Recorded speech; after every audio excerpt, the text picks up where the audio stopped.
النجاح مش سهل، والنجاح سهل كان العالم كلها ناجحة.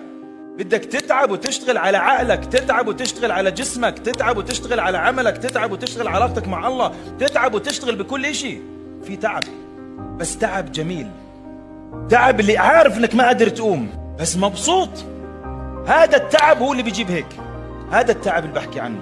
وممكن تمر في مراحل تعيط وتتعب، وإنسان انت في مشاعر، بس انت عارف